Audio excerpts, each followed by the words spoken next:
પોરબંદર વિસ્તારમાં ખૂબ જ ખ્યાતિ પામેલા અને નવયુગ વિદ્યાલયમાં ગણિત શિક્ષક તરીકે સેવા આપી નિવૃત્ત થયેલા સ્વર્ગસ્થ રમણીકલાલ મલકાણની પાવન સ્મૃતિમાં મલકાણ પરિવાર દ્વારા છેલ્લા 3 વર્ષથી શિક્ષક દિનના પાવન અવસરે નવયુગ વિદ્યાલયમાં પ્રથમ 3 ક્રમાંકે આવનાર વિદ્યાર્થીઓને સન્માનિત કરવામાં આવે છે।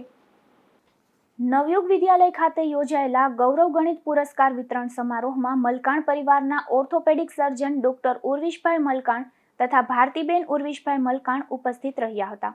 સમૂહ પ્રાર્થના અને સરસ્વતી વંદના બાદ શાળાના આચાર્ય તુષારભાઈ પુરોહિતે પ્રાસંગિક ઉદ્બોધનમાં સ્વર્ગસ્થ રમણીકલાલ મલકાણની ગણિત સાધના અને ગણિત જેવા અઘરા વિષયમાં સરળ રીતે આપવામાં આવતી માહિતી, અધ્યાપન કાર્યની સિદ્ધિઓની માહિતી આપી હતી।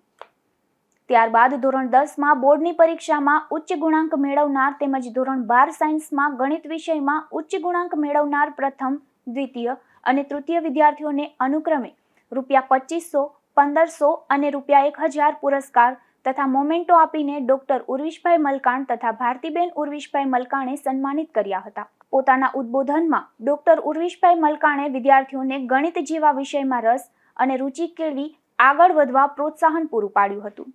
સાથે સાથે તેઓના પિતા રમણીકભાઈ મલકાણના ગણિતના જ્ઞાન અને અધ્યાપન વિશે વાત કરી હતી અને પોતાના નવયુગમાં અભ્યાસકાળના સ્મરણોને તાજા કર્યા હતા। કાર્યક્રમના અંતે સચિનભાઈ પંડિતે આભાર વિધિ કરી હતી।